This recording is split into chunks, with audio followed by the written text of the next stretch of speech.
The message arrived as I was steeping the second bag of Earl Grey. I didn't look at it right away. The screen lit up, buzzed once, and went still. I thought maybe it was one of those automated pharmacy reminders or the grocery store app nudging me about a coupon I'd long since let expire. But when I picked it up, the name read, David. 3 lines. Mom, we just want a peaceful Christmas with the family. Don't come this year. There wasn't a fourth line. No warm apology. No, we love you. No, let's do something another time. Just a closing silence that wrapped around the words like frost on a windshield. I read it twice before I sat down.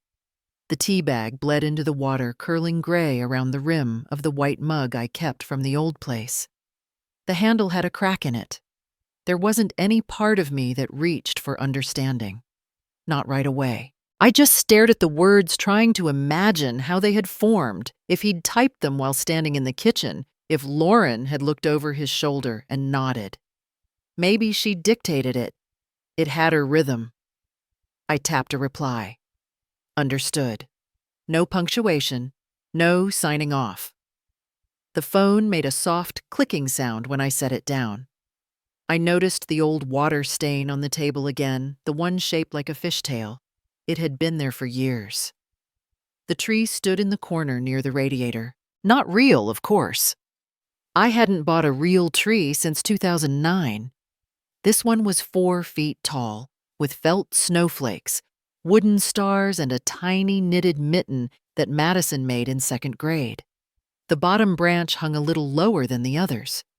It had always done that. There were 7 wrapped gifts beneath it. I'd finished them early this year, 1 for each child, 2 for the grandkids, and a tin of Lauren's favorite ginger snaps, though I knew she didn't eat sweets anymore. I hadn't written their names on the tags yet. I'd wanted to use the calligraphy pen David gave me on my 65th birthday. It dried up in a drawer somewhere.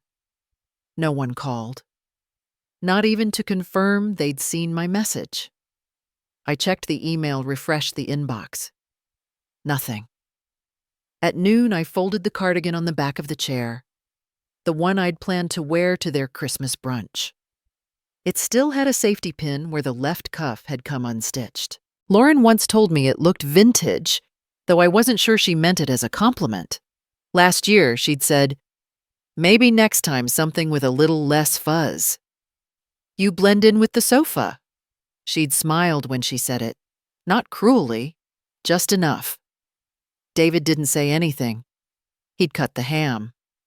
I don't know when silence became easier than defending myself. Somewhere between one Thanksgiving and the next, I began letting comments like that pass through me, like wind through netting. They never tore, but they never disappeared either. I stood by the window after lunch, holding the mug that had cooled and gone bitter. Across the street, a boy was helping his father hang lights over a narrow balcony. The ladder wobbled. The father steadied it without looking down. I imagined David and Noah doing the same, though I couldn't recall the last time David had used a hammer or a ladder. The house in Idaho I'd helped with that down payment. When David lost his job in '08, I took out part of my pension early. There had been a signature on the papers that never made it to the deed. You don't need your name on everything, Lauren had said once.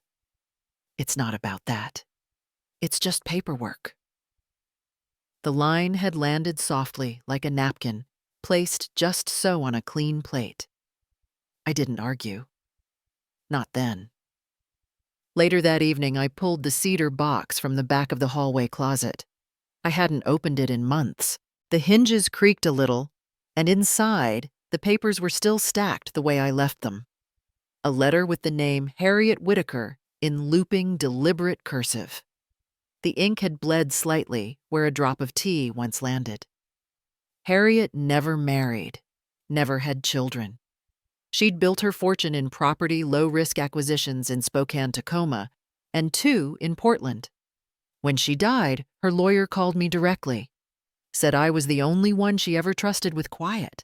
The account still sat untouched, divided across bonds and a slow-growing mutual fund. $5.6 million as of last quarter. I never told David. He once rolled his eyes when I brought a homemade pie to a school fundraiser. You really don't have to go full grandma mode, Mom. He hadn't meant it cruelly. Just enough. I looked at the balance sheet. Harriet's final note had said, "Don't waste it proving anything. Just live how you wanted to once. Once."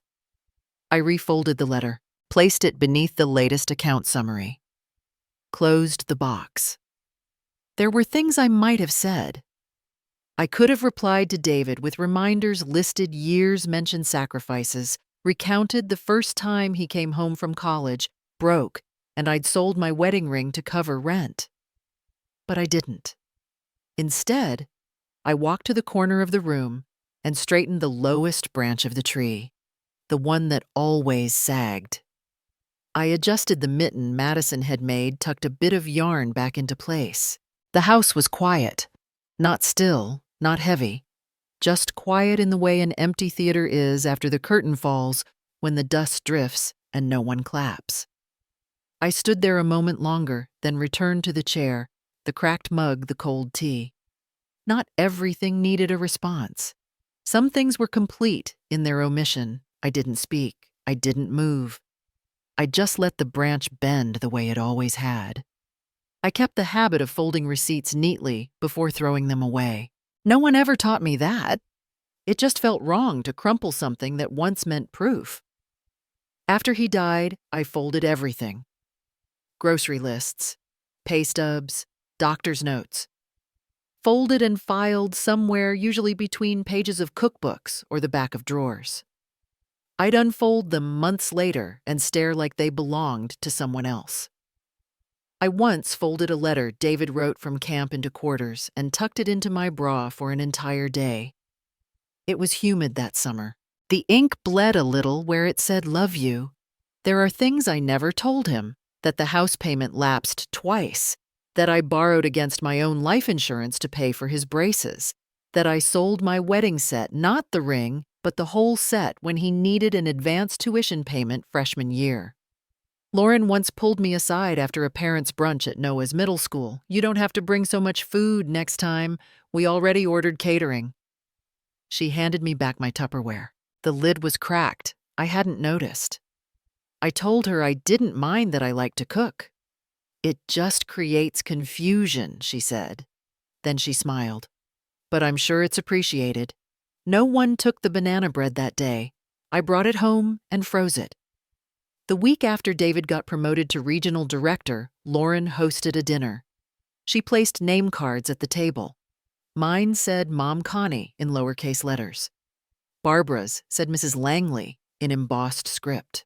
Barbara brought a bottle of wine wrapped in silk and a bouquet from some delivery service that only sent arrangements shaped like spheres. When she entered, David kissed her on the cheek and took her coat. I remember standing in the hallway holding a tray of deviled eggs. I waited for someone to take it, but no one did, so I brought it to the kitchen and left it on the counter. When I returned, my seat had already been taken.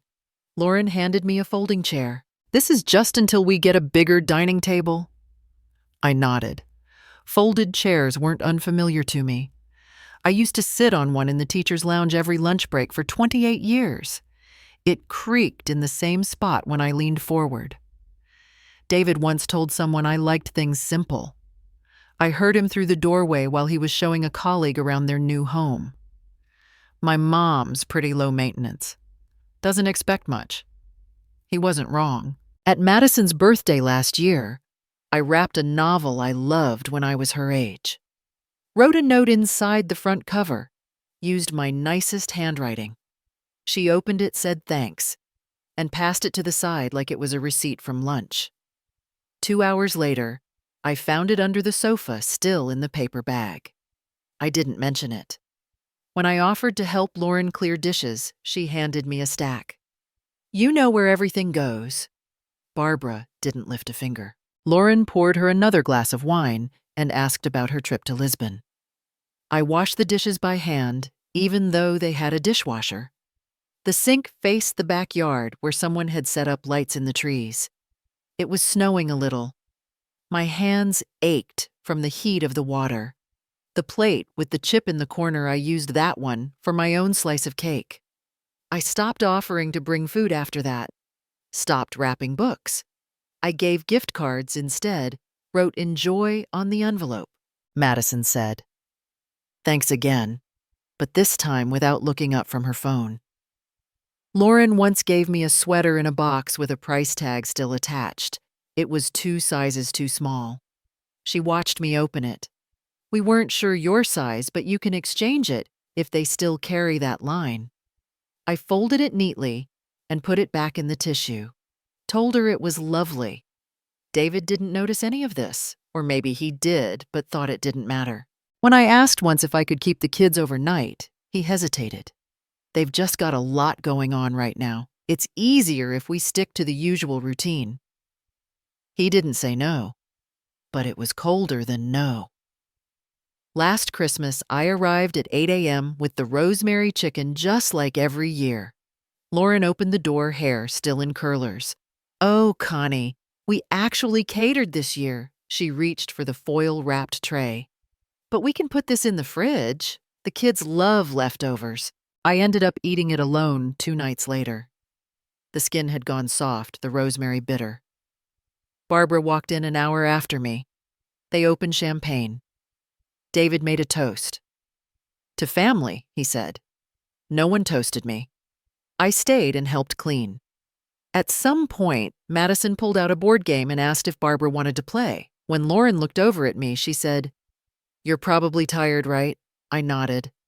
Dried my hands on a towel I brought from home because they never seemed to have enough. I once overheard Lauren telling her mother, "She tries so hard. I think that's the hardest part." She wasn't wrong. I had tried. I tried when I wore beige instead of navy because Lauren once said, "Blue washed me out." I tried when I stopped bringing framed photos, when I stopped mentioning David's father, when I gave up asking them to stop calling me Connie in front of the kids. I tried in quiet ways, in careful ways, the kind that didn't take up space. The gifts under my tree were still there. I hadn't moved them. Each one had been wrapped with the care you'd give to glass. I knew what was inside flannel pajamas, a hand-stitched bookmark, a deck of playing cards that taught French vocabulary. Nothing expensive, just things I thought might feel remembered. No one asked if I was still planning to come. No one asked what I was doing instead. I looked at the gifts and thought of the folding chair, the sweater, the dry plate from the sink. Then I folded the tags I'd written, tucked them inside the boxes, and put everything back in the closet. Not out of anger, just to keep them from going stale on the floor. Some absences don't arrive loudly.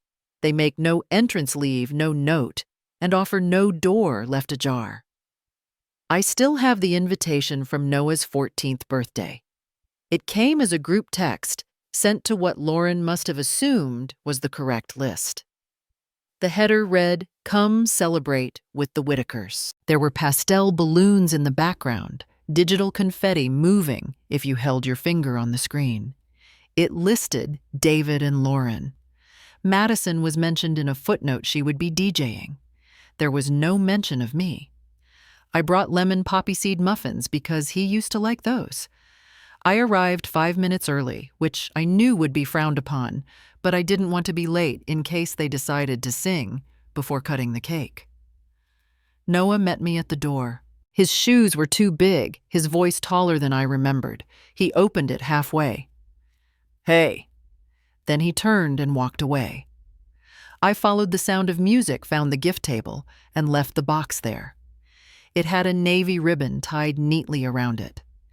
Inside was a set of mechanical pencils with his initials engraved. He used to doodle race cars on my grocery lists. No one mentioned the gift later. They posted photos that evening. Lauren captioned one, "Grateful for all the love today." I wasn't in a single frame. That wasn't new. There had been a retirement ceremony at the elementary school the year I turned 65. They gave me a plaque, nothing ornate, just a thin piece of wood with my name etched in gold. It had a misspelling. Connie with a capital I. Still, the principal stood up and said, 30 years of dedication doesn't just deserve applause, it deserves memory. I remember the silence afterward. Some clapped, a few stood. I looked toward the door, once thinking maybe David would surprise me. Maybe Madison would come with flowers from her garden. But the door stayed closed. When I mentioned it to Lauren later that week, she laughed. Those things are just performative now. I mean, it's sweet, but no one really keeps track of plaques anymore. I nodded. Then I wrapped the plaque in a pillowcase and tucked it behind my winter coats. It stayed there for years. The following Christmas, Patricia gave Madison a ticket to Florence. Art history immersion. They posted about it for weeks. Every snapshot had a caption, Grazie Nana Pat. When Madison returned, I gave her a framed lithograph. Family heirloom. Early 1900s, a quiet countryside scene with muted colors. I thought she might hang it in her dorm. She looked at it once. Thanks, Grandma, then leaned it against the wall. I visited a month later. It hadn't moved. There was a towel draped over it. Lauren offered me sparkling water and a sugar-free cookie. She gestured toward a new vase on the table. Patricia sent this from Florence. Hand blown. Isn't it elegant? I nodded. It was the kind of elegance that spoke for itself. Some years earlier, I'd found a letter David had written during his sophomore year of college. I was sorting boxes in the hallway closet, and it slipped out from a book of old recipes. The handwriting was slanted, hurried. Thanks for the book money.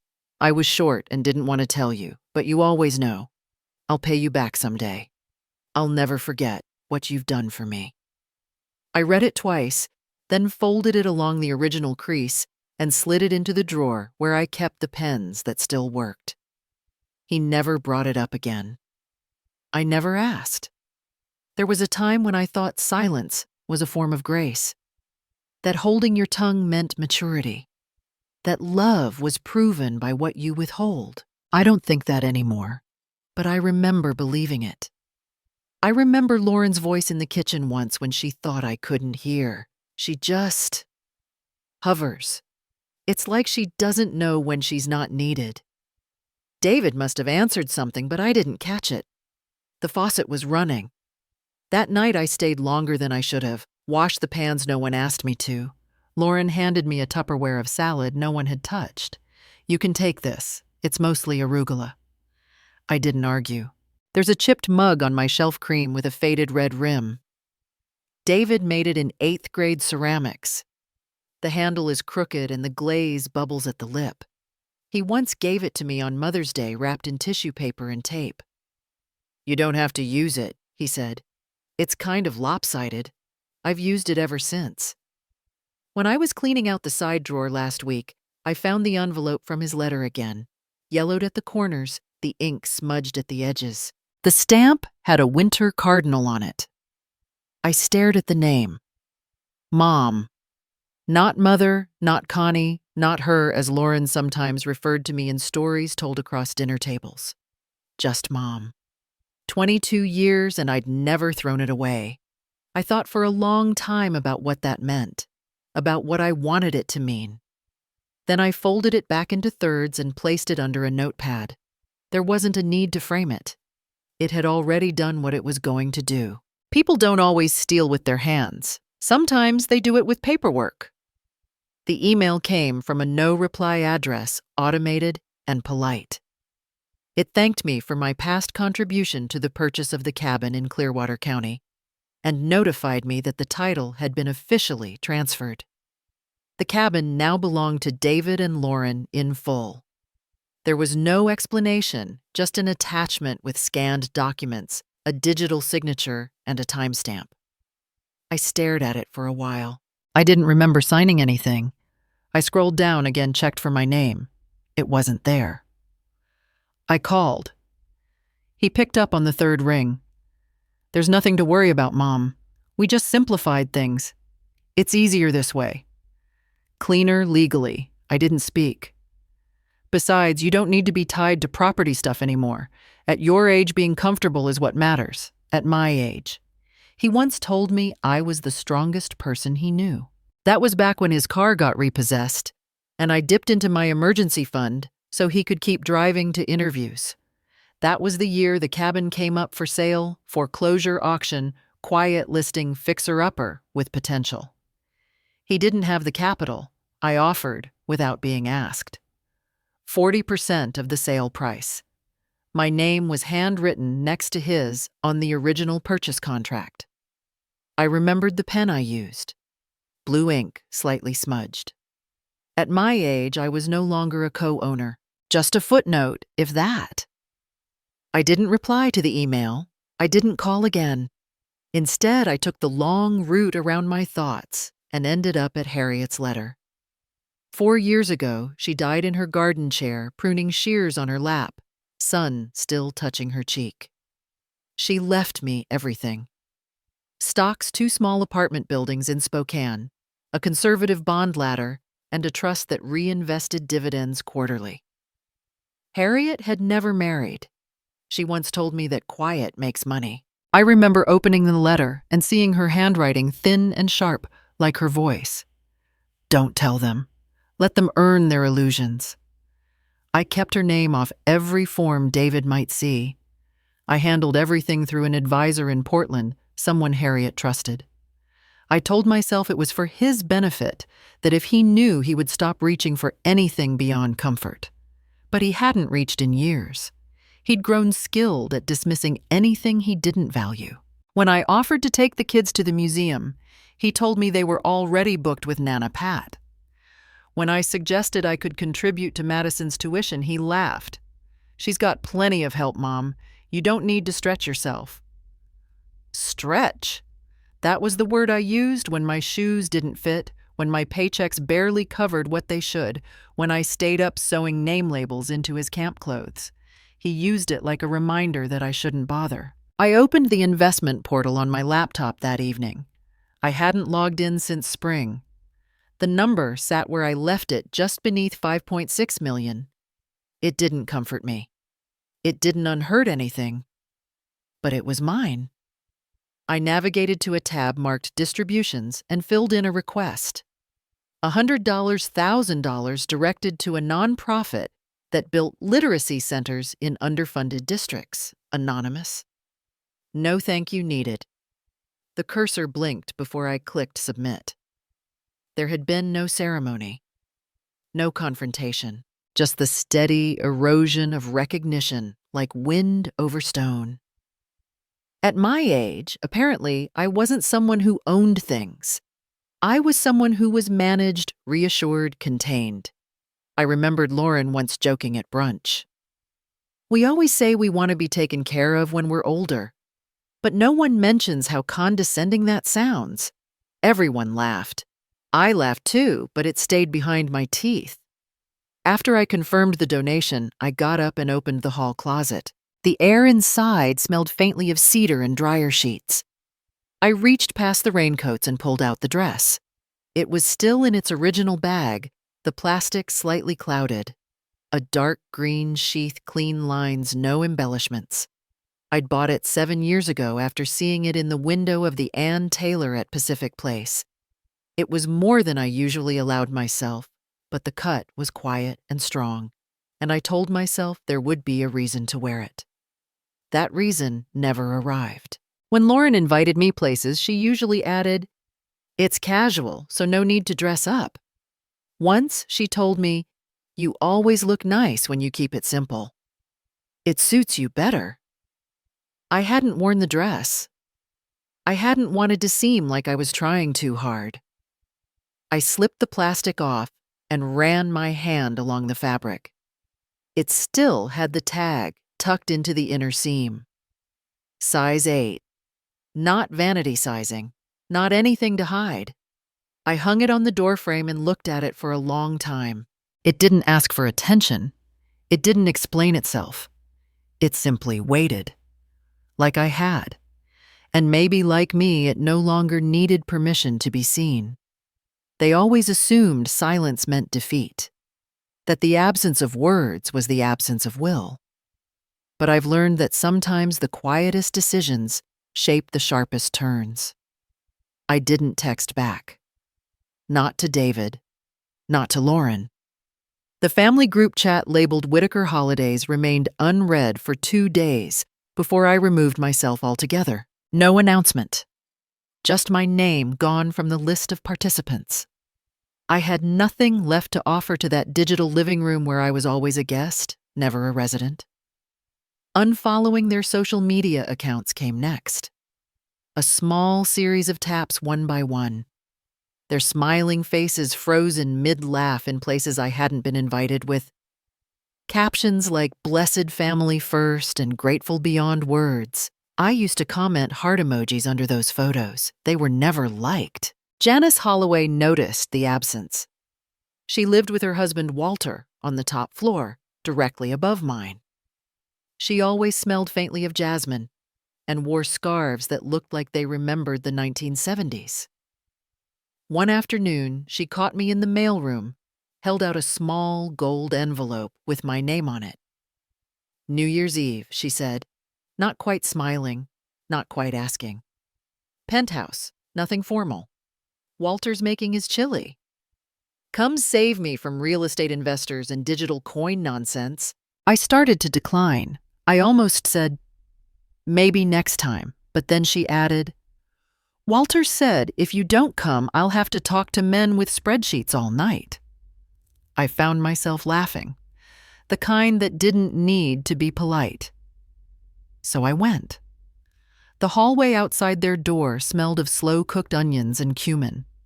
The penthouse had been redecorated recently, all soft white tones and large windows that framed the city like a painting. Walter handed me a glass of something crisp and golden, and Janice draped a pale blue scarf over my shoulders, as if she had known I'd arrive cold. At some point in the evening, I met Margot Ellis. She was standing near the bookshelf, flipping through a biography of Shirley Chisholm.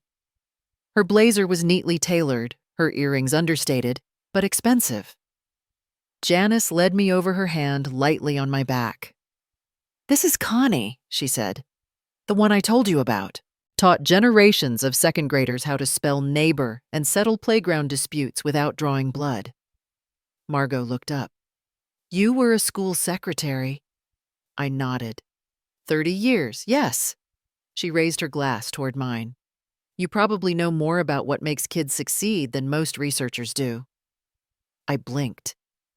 Then she said, "If you ever feel like talking to someone about education, grants, community work, real change, you should find me." Later, while others were laughing in the kitchen about some joke I hadn't heard, I stood on the balcony alone. The glass door closed behind me, and the cold air bit gently at my hands. Across the Seattle skyline, fireworks bloomed quiet at first, then thundering in bursts of gold and red. I watched them, the stem of my glass warming between my fingers, and thought of last Christmas. I'd been in the kitchen then, too, but in David's house. The only sounds were dishes clinking and the muffled music from the other room, where laughter never paused.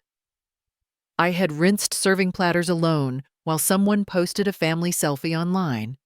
I wasn't in it. I didn't cry then. I didn't cry now. I think there's a kind of knowing that comes not with age, but with quiet. When I returned to my apartment that night, I left my heels by the door and walked barefoot to the closet. In the back, beneath winter coats I no longer wore, I found the box with the Ann Taylor label still intact.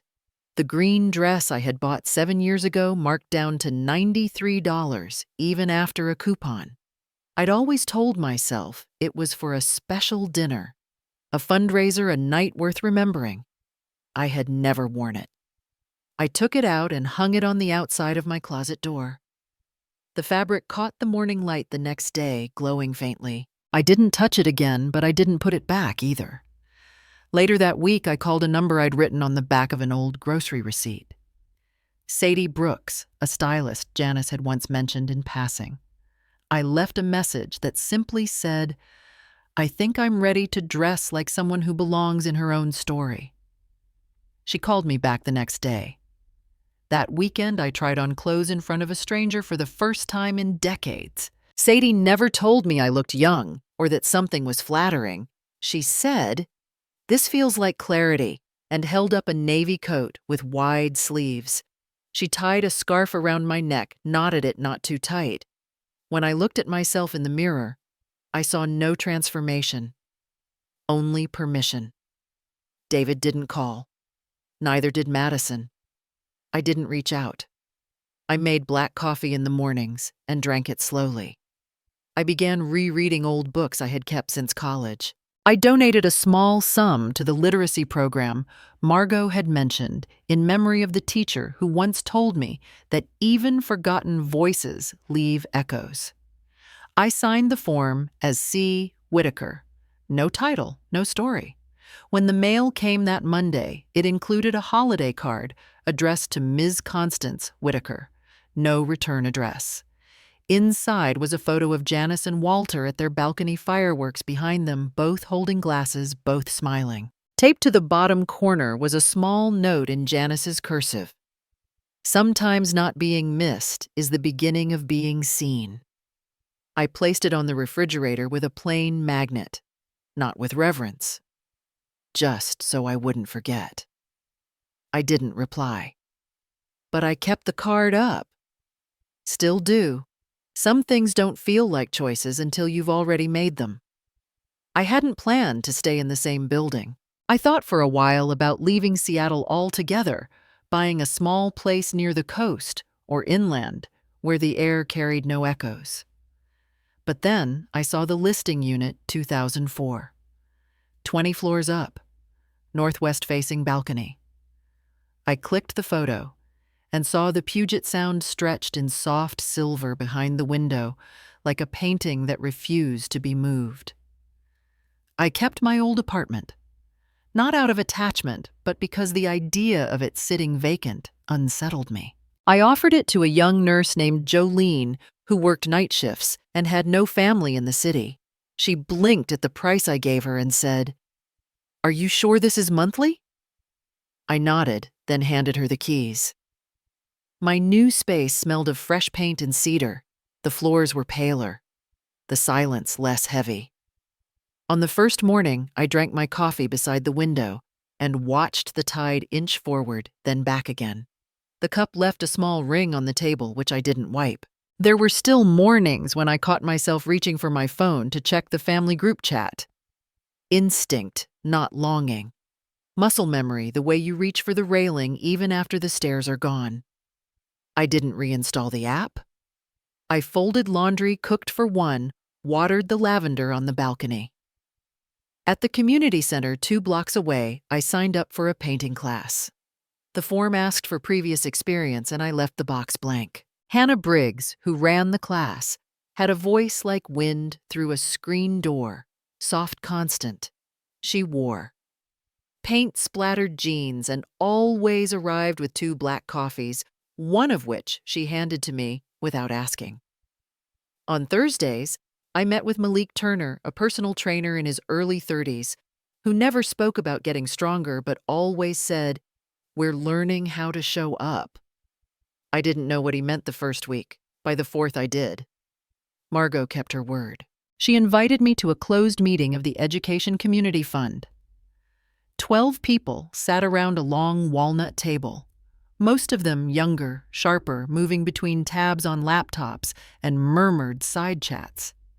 I took the seat by the window and said little for the first 40 minutes. Then a woman across from me said, "We've donated over 300 books this year, but the students barely engage with them. It's like they don't care." I looked down at the pen in my hand. It had belonged to a former principal who always wore mismatched socks and never forgot a student's name. I remembered him pausing beside a boy who couldn't sit still and asking, not, "What's wrong?" but "What do you wish I understood?" "If you want kids to care about books," I said, "don't just give them pages. Give them space to talk. Ask them what the story made them feel, even if it's just boredom or confusion." No one replied for a moment. Even the woman with the graphs stopped typing. Then Margot smiled, slow and deliberate. I was right to bring her in. When the Seattle Life article came out, the first I knew of, it was a voicemail from Janice. "You're on page 32 next to the guy who opened the vineyard." I picked up the magazine from the grocery store, tucked behind a stack of winter recipes.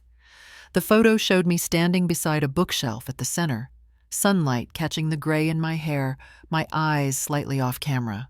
The caption read, "Connie Whitaker, former school secretary turned philanthropist." I left the magazine on the counter and brewed tea. When the water boiled, I poured it into a cup that had a chip on the handle. The steam curled into the air, disappearing into nothing. Later that week, I typed my name into Google. Not out of vanity, just curiosity, as one might look in a mirror after a haircut. 5 articles came up, 3, quoting Margot, 1 from the community newsletter and the Seattle Life feature. I didn't click all of them. The screen reflected faintly in my glasses. My fingers hovered above the keyboard, then dropped to my lap. There had been a time when the only place my name appeared was the return address on holiday cards that went unreturned. Now it floated on press releases, staff directories, proposals for a literacy mentorship program. I closed the laptop. The scarf Sadie had helped me pick last month hung near the door, olive green, hand-woven. I hadn't worn it yet. I hadn't needed to, but I liked that it waited. The apartment was quiet except for the soft click of the heating system. I traced the edge of my teacup with one finger. The chip caught against my nail. Not sharp, just enough to feel. No one had called about the article, not David, not Madison, but I wasn't listening for their voices anymore. I looked back at the screen one more time, at the name. And then I whispered, without sound, without weight, "Welcome back, Connie." I never imagined my name would appear on a magazine cover, especially not in a serif font, nestled beside phrases like changemaker or civic voice. But there it was, under the headline, Connie Whitaker, the woman who disappeared from her family and reappeared among millions who needed her. It wasn't pride I felt, just a quiet awareness that something had tilted. A soundless shift in the air. The next morning, my phone buzzed with a message from Lauren. "Hi, Connie. Hope you're well. Noah was wondering if you'd like to come to his graduation dinner." I read it 3 times. Not because it was complex, but because it wasn't. No questions about my health or my life. No acknowledgement of the last 14 months. Just Noah suddenly remembering I once baked apple pie for school fundraisers. Suddenly remembering I existed. I didn't respond. Later that day, an email appeared with the subject, "Proud of you, Mom." It was from David. "Mom, I know things have been distant, but we're really proud of what you've accomplished. Would love to reconnect." Attached to the email was a screenshot of the article from Seattle Civic Monthly. I studied the image. My photograph looked soft, the bookstore's golden light across my face, one hand resting on the shelf. The image of a woman worth reclaiming, if only to prove she belonged to them. I said nothing. At our next board meeting for the scholarship initiative, Margot and I were reviewing draft proposals when Alicia, our communications lead, leaned toward me with a whisper only meant for the space between us. A man named David Whitaker emailed the foundation. "He asked for confirmation that you're associated with us. He said he was your son." I nodded once. "He is." Alicia didn't pry. She just returned to her notes. But I noticed how her eyes stayed lowered an extra moment before continuing. That moment said enough. Everyone knew how to read silences, especially women, in rooms where decisions got made. A week later, the call came. I didn't recognize the number, but I answered. There was a breath. Then Mom. "It's me. I saw the interview on PBS. You looked different. Stronger. I'm sorry for how things went, if I hurt you." I listened, holding the phone like a shell at my ear, as if the tide of his voice might roll back time. It didn't. "You said you wanted to reconnect," I said. "Do you need something?" "David." A pause. Then, "It's just we've had some slow quarters. Expansion costs caught up. The bank's been slow on the line of credit. I thought maybe if you wanted to invest or co-sign. I know you have options now." I let the silence stretch. I wanted him to hear it. Not just the absence of sound, but the absence of the woman who used to fill that silence with rescue. "I'm not your safety net anymore," I said. "That account closed." He thanked me anyway. But there was no gratitude in it. Only habit. The next day, a bouquet arrived at my door. No florist name, just a small card tucked into the blooms. It read, "Dear Grandma, I miss your apple pie. Love, Noah." His handwriting was round and careful, the way he used to print his spelling words on flashcards we made together at the kitchen table. I didn't reply. Not yet. Instead, I sat with the card tracing the soft edge of the envelope. I pictured him, his knees always scraped from the schoolyard, the way he used to carry my grocery bags, just to prove he could. But I remembered, too, how he stopped calling me Grandma the year Lauren suggested I skip Thanksgiving to rest. I folded the card in half and placed it under the sugar jar. The truth was, I didn't know if he wrote it on his own, or if someone put the pen in his hand. I saw them all more clearly now.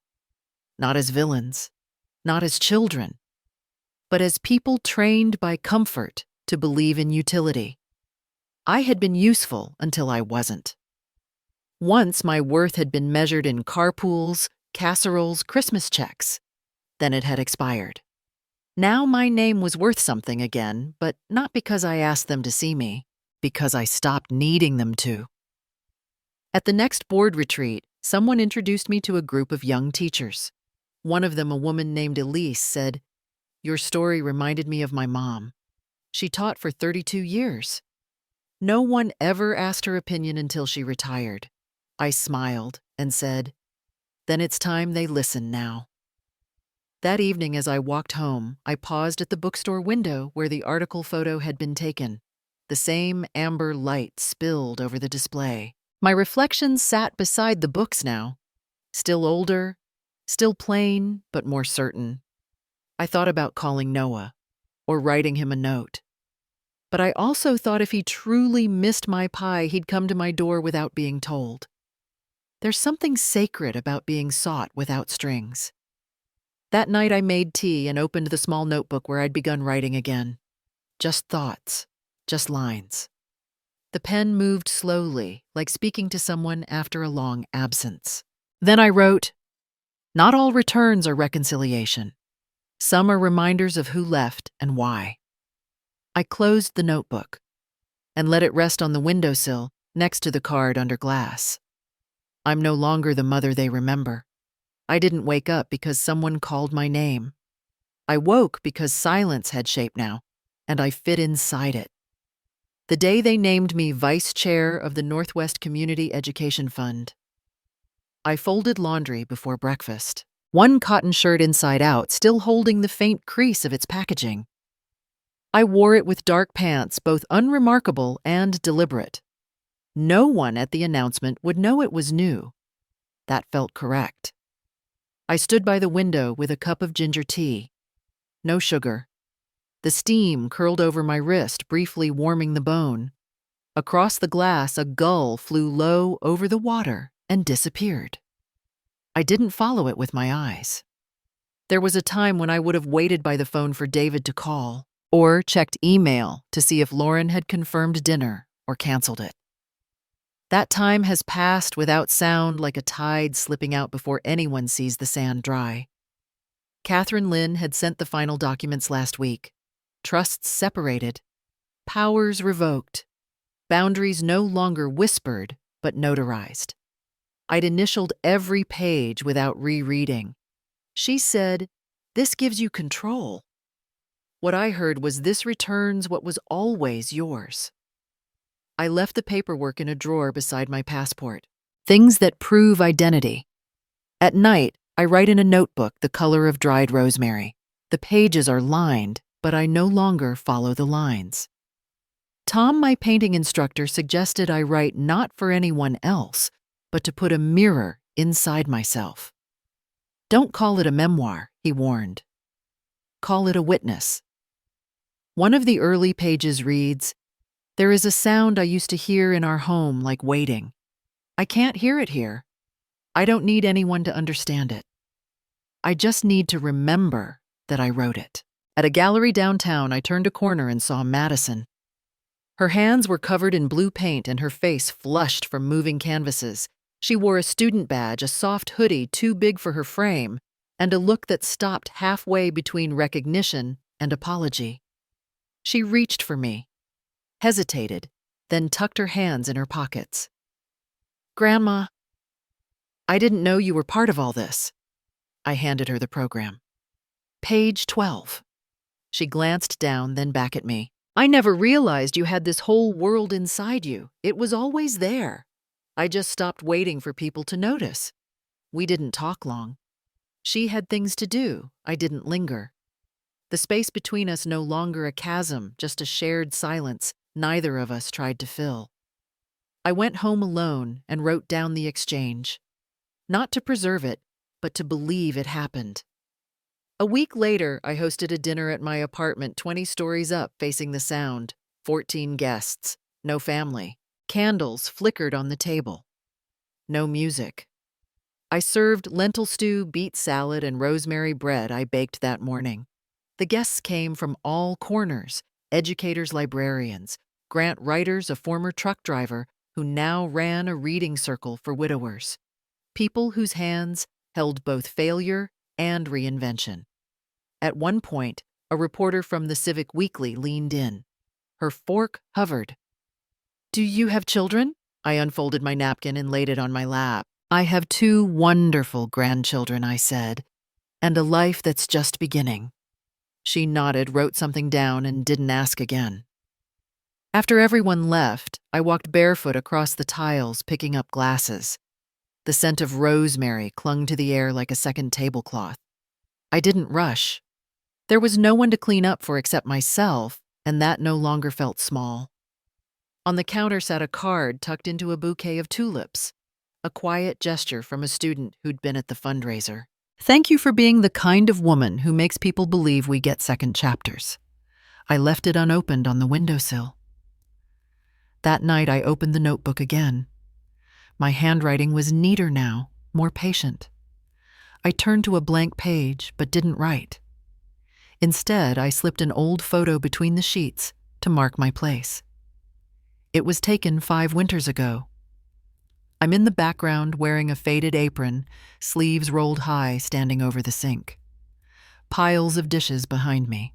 Christmas lights reflected on the window pane, blurring into halos. My posture slumped in the way of someone used to being unnoticed. No one else in the photo is looking at me. Their laughing arms mid-gesture already in the next story. I remember the water was too hot that day. The skin on my fingers tightened as I scrubbed the glass pan where someone had baked the ham too long. No one offered to help. I didn't expect them to. That was the worst part. There is no caption on the back of the photo, only a faint watermark from where the ink once bled through. I tucked it gently between the pages. I don't write with bitterness. I write with evidence. I no longer bake to be praised. I no longer smile to prevent questions. And I no longer clear plates hoping someone will thank me for not sitting down.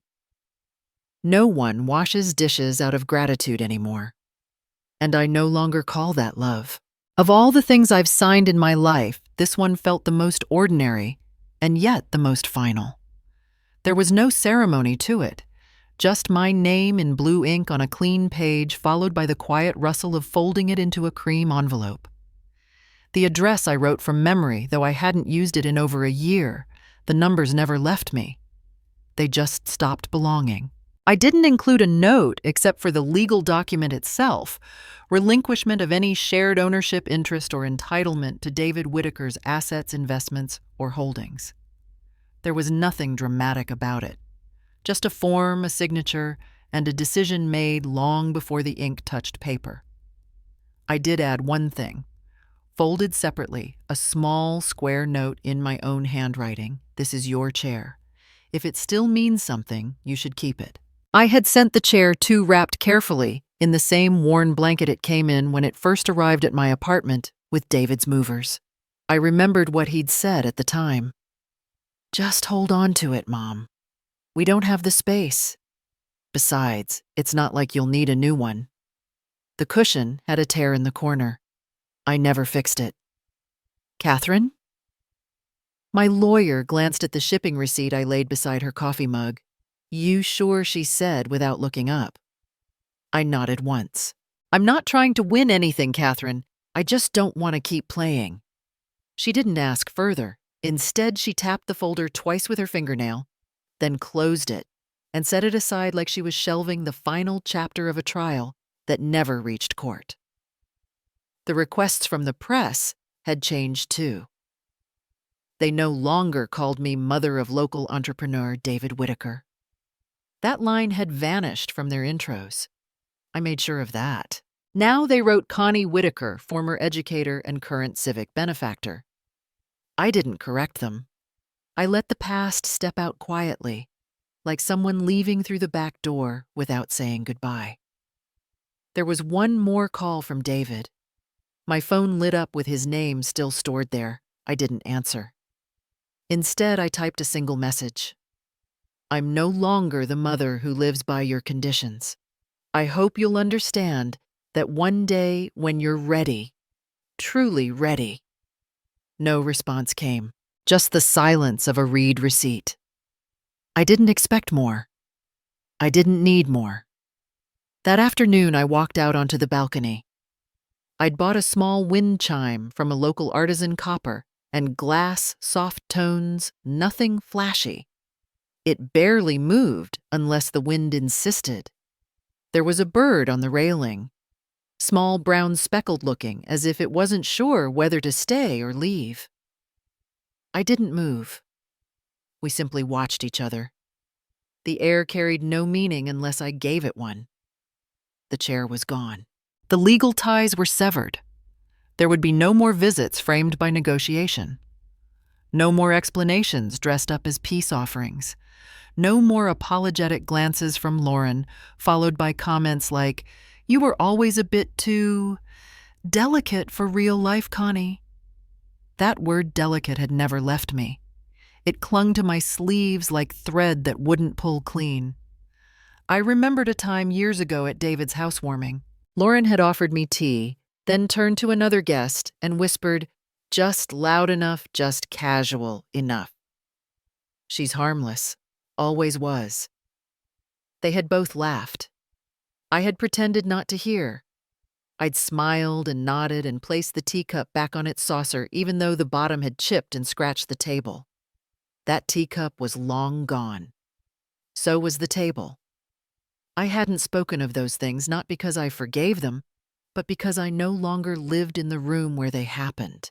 Catherine had told me during one of our earliest meetings. Some inheritances are better given up. She meant the legal kind. I understood it differently. I didn't need a verdict.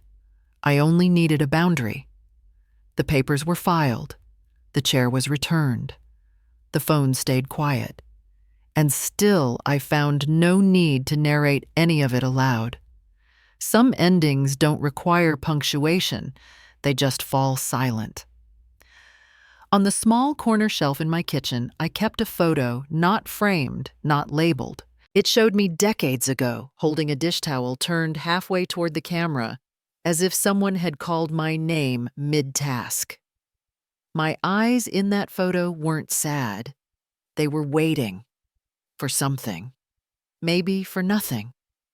I slipped that photo into the back of a drawer last night. I don't need it anymore. I no longer belong to a story told through someone else's lens. I stood beside the bird on the balcony for a while longer, It stayed, then didn't. There was no sound but the low hum of the city beyond.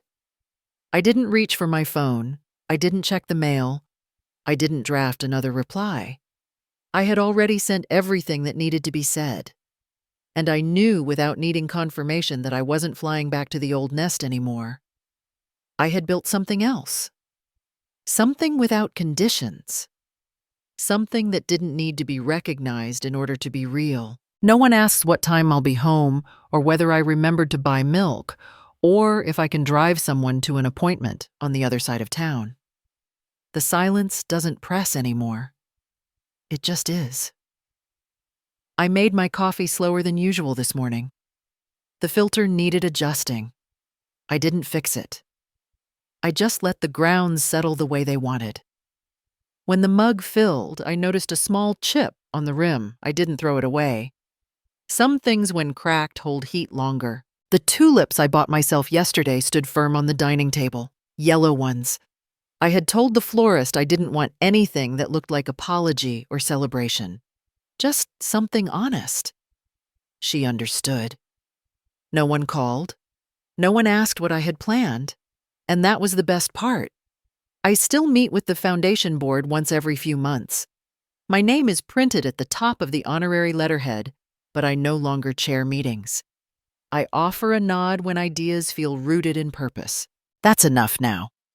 We opened 12 new reading centers this year, each named Harriet House after the aunt whose money everyone thought I'd squander or forget. I kept her story alive, not her estate. There's a difference. On Saturdays, I teach watercolor to older adults at the community hall.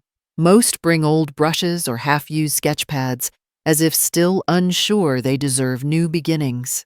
I tell them, paint whatever isn't allowed to speak elsewhere. Some smile, some cry, all stay. Once, when a student asked where I learned to teach, I just pointed to the places I'd been erased from. Sometimes the best instruction is what you survive. I own very little now. A white silk dress, unworn but aired often. One pair of soft brown leather shoes broken in exactly where I used to grip the pedals. A silver Cartier watch, not flashy, but the one Richard gave me the year I retired. It doesn't keep perfect time anymore. I like it that way. Life shouldn't tick on cue. David is no longer married. I found out through a newspaper announcement.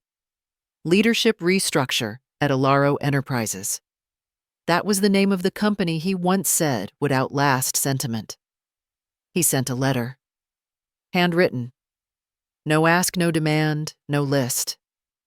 Just this, Mom, I now know what it feels like to be the person left out, the one no one needs.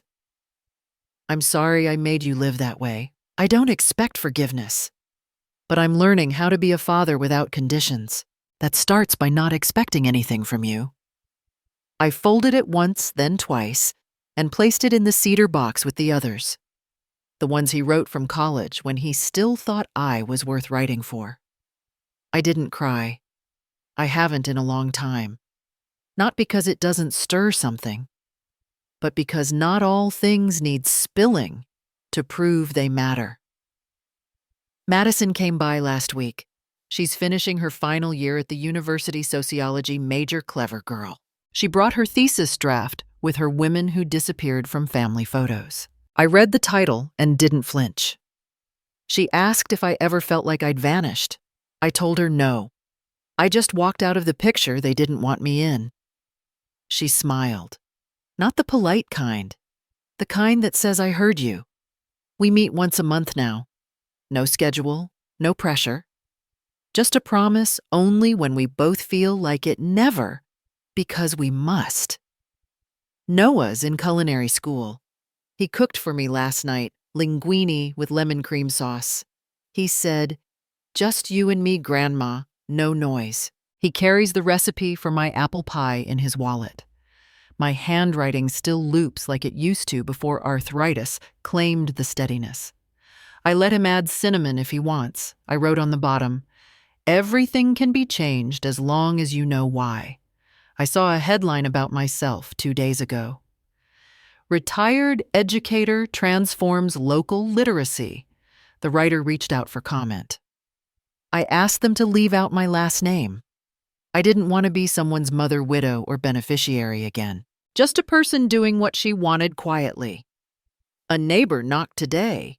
Young woman, maybe 30. She rents the old apartment I left behind. She said, "They say you used to be someone important." I said, "Not anymore. Now I'm just someone who lives like she means it." That's enough. She left a lemon cake by my door an hour later. I took one slice. I'll return the plate with a note. Living like you mean it requires dessert, too. The garden on the rooftop has bloomed beyond what I planted. Some flowers arrived by accident, I think. Or maybe the birds brought them. Either way, they stayed. I sat there this evening with a book in my lap I didn't open. Sometimes having the option is richer than the act itself. The wooden box still holds David's letters. The old scarf Lauren left behind when she still came around. The pressed napkin from Madison's first poetry reading. A cork from Noah's first attempt at sparkling cider. Nothing valuable, everything real. I slid the drawer closed and left it unlocked. Let it breathe. The balcony door stayed open all night. The wind didn't knock anything over. For once, nothing behind me called my name, and I didn't turn around. I once believed I needed to be kept, but what I needed was to be let go so I could walk forward without apology.